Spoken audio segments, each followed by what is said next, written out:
ചിഞ്ചു. എന്ത് കുട്ടിയേട്ടാ? ചിഞ്ചുവിന്റെ കുട്ടിക്കാലത്ത് ചിഞ്ചുവിന്റെ അച്ഛൻ ചിഞ്ചുവിനെ ധാരാളമായി തല്ലിയിരുന്നു എന്ന് കുട്ടേട്ടൻ മനസ്സിലാക്കുന്നു. ഒരിക്കൽ ചിഞ്ചു പഠിച്ചിരുന്ന സ്കൂളിലെ അധ്യാപകരെ വിളിച്ച് അച്ഛന് വാർണിംഗ് കൊടുത്തിരുന്നു. അതിനൊരു കാരണമുണ്ടായല്ലോ. എന്തായിരുന്നു അത്? എന്തായിരുന്നു ചിഞ്ചു കാര്യം? അച്ഛൻ തല്ലുമായിരുന്നു ശരിക്കേ? അച്ഛൻ ഈ ചെറിയ കാര്യം മതി പെട്ടെന്ന് നമുക്ക് നല്ല അടി കിട്ടുമായിരുന്നു. ക്ഷിപ്രകോപിയായിരുന്നു. ഈ പട്ടാളച്ചിട്ട പോലെ ആയിരുന്നു വീട്ടില്. അതായത് നമ്മൾ എന്തെങ്കിലുമൊക്കെ സാധനങ്ങൾ ഇപ്പം വീട്ടിൽ നിന്ന് കൊണ്ടുപോകുന്ന സാധനങ്ങളും അതേപോലെ തന്നെ തിരിച്ചു കൊണ്ടുവന്നോണം. അതായത് ഇപ്പൊ ബാഗോ കൊടയോ ചെരുപ്പോ അങ്ങനെയുള്ള സാധനങ്ങൾ തിരിച്ചു കൊണ്ടുവന്നോണം. അതെങ്ങനെയായാലും എന്ത് സാധനമായാലും ഒന്നും ഒരു പ്രശ്നവും പറ്റാൻ പാടില്ല. പുറത്തുനിന്ന് വേറെ ആരുടെയും കയ്യിൽ നിന്ന് ഒന്നും വാങ്ങിച്ച് വീട്ടിൽ വരാനും പറ്റില്ല. അപ്പൊ അന്ന് ഞങ്ങൾ 3 പേരാ കൂട്ട്. അപ്പോൾ എൻ്റെ 3 കൂട്ടുകാരികള്, അതിലൊരാളുടെ അച്ഛൻ ഇതുപോലെ ചിന്തിക്കടയായിരുന്നു. അപ്പോൾ അവളുടെ ചിന്തിക്കട, അതായത് നമ്മുടെ ഈ ഉത്സവ ചന്തയില് ഇത് കൊടുക്കുന്ന സാധനങ്ങൾ കൊടുക്കുന്നത്. അപ്പൊ അവിടെ നിന്ന് ഈ കച്ചവടം കഴിഞ്ഞ് വന്ന അച്ഛൻ ഞങ്ങൾക്ക് 2 പേർക്കും വേണ്ടിയിട്ട് ഓരോ സെറ്റ് വളയും ഒരു തലയിടുന്ന ഒരു ക്ലിപ്പും കൊടുത്തു വിട്ടു. അപ്പോൾ നമുക്ക് സത്യം പറഞ്ഞു കഴിഞ്ഞാൽ വളയും ക്ലിപ്പ് എന്നൊക്കെ പറയുന്ന പെൺകുട്ടികളെ സംബന്ധിച്ച് എത്ര ഒരു സന്തോഷമുള്ള കാര്യം. ഇവള് കൊണ്ട് തന്നതേ നമ്മൾ വീട്ടിലേക്ക് കൊണ്ടുപോവുക. ഈ സന്തോഷ വാർത്ത പറയാനെന്നുള്ള രസത്തിൽ നമ്മൾ വീട്ടിൽ ചെന്നിട്ട് അവിടുന്ന് കിട്ടുന്ന അവസ്ഥ എന്നാന്നറിയോ? സത്യം പറഞ്ഞോട് ഏതവനാ നിനക്ക് ഇപ്പൊ ഈ വളയും കാരണം അപ്പൊ അന്ന് 7ാം ക്ലാസ്സിൽ പഠിക്കുക. 7ാം ക്ലാസ്സിൽ പഠിക്കുന്ന കുട്ടിക്ക് വള കൊടുത്ത് കാണുമെന്ന് അച്ഛൻ വിശ്വസിക്കുന്നു. അതാരാണെന്ന് ഇപ്പൊ നമ്മളെങ്ങനെ പറയാൻ? അപ്പൊ ആ സമയത്ത് സത്യം പറഞ്ഞു കഴിഞ്ഞാൽ ഇന്നത്തെ കാലത്തെ പോലെ അന്ന് ആൺകുട്ടികളോട് പ്രേമങ്ങളോ കാര്യങ്ങളോ ഒന്നും ഇല്ലാത്തൊരു കാലമാണ് ശരിക്ക്. എന്നാൽ പോലും അച്ഛൻ അത്രയും സ്ട്രിക്റ്റ് ആയിരുന്നു. ഇത് എന്താ ചെയ്തെന്ന് ചോദിച്ചു കഴിഞ്ഞാൽ നേരെ ഈ വള വാങ്ങിച്ചുകൊണ്ട് വന്നിട്ട് ഈ അരകല്ലയിലേക്ക് വെച്ചിട്ട് മറ്റേ അമ്മക്കല്ലെടുത്തിട്ട് ആദ്യം ആ വള ഇടിച്ച് ഫുള്ള് പൊട്ടിച്ചു. അതിനുശേഷം ആ ക്ലിപ്പും കൂടെ എടുത്തിട്ട് അതോടെ അങ്ങ് പൊട്ടിച്ച്. ഇനി ഇതിടുന്ന ഒന്ന് കാണണം, ഇതാര് തന്നാന്ന് പറയാതെ ഇനി സ്കൂളിൽ വിടത്തില്ലെന്നുള്ള രീതിയായി.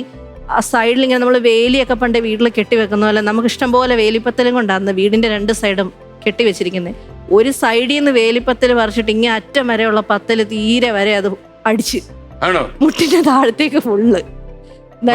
വിശ്വാസമായിരുന്നല്ലോ അല്ല, നമ്മൾ ഒരു സാധനം കൊണ്ട് വീട്ടിൽ വരത്തില്ല, പറഞ്ഞിട്ട് കാര്യമില്ല. കാരണം ഈ ചെറിയ കാര്യത്തിന് വരെ അതൊരു കഥയും കൂടെ ഉണ്ട്. ഇത് കഴിഞ്ഞിട്ട് അതും കൂടെ പറയാം. അപ്പൊ അത് മനസ്സിലാവും. കാരണം അപ്പം അങ്ങനെ ഈ ഇതിന് അടി കിട്ടി നമ്മള് ഇത് പറഞ്ഞിട്ടൊന്നും വിശ്വസിക്കത്തില്ലേലും കുറെ കിട്ടി. എന്നിട്ട് പറഞ്ഞു ഇത് ആരുടെയാന്ന്, ഇവിടെ അടുത്ത ദിവസം ആരുടെയാന്ന് അറിയണം എന്നുള്ള രീതിയിലൊക്കെ വിടുക. അവസാനം ഞാൻ സ്കൂളിൽ ചെല്ലുമ്പോൾ അന്നീ മുട്ട് വരെ ഉള്ളൂ പാവാടയൊക്കെ. ഇപ്പൊ ഇതിട്ടിട്ട് ചെല്ലുമ്പോൾ മുട്ടിന്റെ താഴത്തേക്ക് ഫുള്ള് ഇങ്ങനെ ചുമന്ന പാട അടിച്ചിട്ട്. അപ്പൊ അന്ന് ദിവാകരൻ എന്ന് പറഞ്ഞിട്ട് ഞങ്ങളുടെ ഒരു മാഷുണ്ട്. മാഷിന് ഭയങ്കര സ്നേഹമാണ് പിള്ളേരോട്. പിള്ളേരെ അടിക്കുകയില്ല മാഷ്. അപ്പൊ മാഷ് ഇതിങ്ങനെ കണ്ടിട്ട് മാഷ് വെച്ച് എൻ്റെ മോളെ ഇത് ആരാ ഇങ്ങനെ ഇത്രയൊരു മഹാഭാവം മോളോട് ചെയ്തതെന്നുള്ള രീതിയിലായി പോയി. മാഷിന്റെ ചോദ്യം. ഞാൻ പറഞ്ഞു മാഷേ ഇന്നലെ, അപ്പൊ നമ്മൾ അന്ന് പറയുന്ന ഒരു രീതി ഉണ്ടല്ലോ, മാഷേ ശശീനാടെ അച്ഛൻ എനിക്കൊരു വളയും ക്ലിപ്പും തന്നു വിട്ടു, ഞാൻ ഇതുമായിട്ട് വീട്ടിൽ ചെന്നു, അപ്പൊ എനിക്ക് ആരോ ഒരാൾ ചെറുക്കന്മാര് തന്നു വിട്ടതാന്ന് പറഞ്ഞു മാഷേ എൻ്റെ അച്ഛൻ കുശുമ്പം കശ്മലൻ എന്നൊക്കെ അന്ന് മാഷിനോട് പറഞ്ഞത്. എന്നിട്ടിത് തന്നതാന്ന് പറഞ്ഞു മാഷിനോട്. മാഷ് പക്ഷേ ഞാനത് പറയുമ്പോഴും ഞാൻ സങ്കടത്തോടെ കരഞ്ഞു, ഇത്രയും തല്ലി മാഷ എന്നുള്ള രീതി. പക്ഷെ പുള്ളിക്ക് അത് ഫീൽ ചെയ്തു. കാരണം ഒരടിയല്ല, അവിടെ നിങ്ങൾ താഴത്തേക്ക് ഇങ്ങനെ എണ്ണി എടുക്കാന്ന് പറഞ്ഞാൽ നമ്മൾ സ്ലൈഡ് അടിച്ച് നിരത്തി കളഞ്ഞു. അപ്പൊ മാഷ് പറഞ്ഞു അടുത്ത ദിവസം വരുമ്പോ അച്ഛനെ കൊണ്ട് വന്നാ മതി എന്നുള്ള രീതിയിൽ മാഷ് ഒരു പേപ്പറിലൊക്കെ ചിഞ്ചുവിന്റെ അച്ഛൻ ക്ലാസ്സിൽ വരണമെന്നും പറഞ്ഞ് എഴുതി തന്നു വിട്ടു. മറ്റേ കുട്ടിയുടെ അച്ഛനോടും ഇതുപോലെ തന്നെ വരാനുള്ള രീതിയിൽ അവളുടെ അച്ഛനെയും വിളിച്ചു വരുത്തി.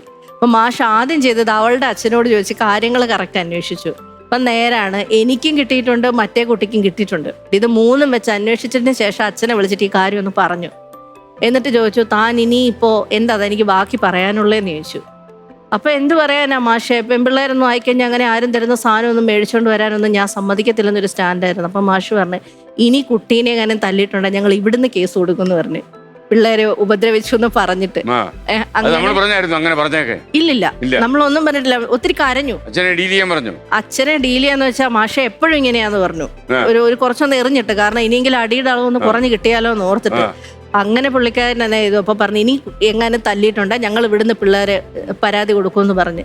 അതിനുശേഷം കുറെ കാലത്തേക്ക് അച്ഛൻ്റെ അടിയിൽ നിന്ന് ഞാൻ രക്ഷപ്പെട്ടിട്ടുണ്ട്. ഇല്ല ഇതൊക്കെ ഇൻസിഡന്റ് നമുക്ക് ഉണ്ടായതൊക്കെ അച്ഛൻ അറിയാം. ഇന്നൊക്കെ ഇപ്പൊ ഞങ്ങൾ തന്നെ ചോദിക്കും ഇത്രയും വലുതായി.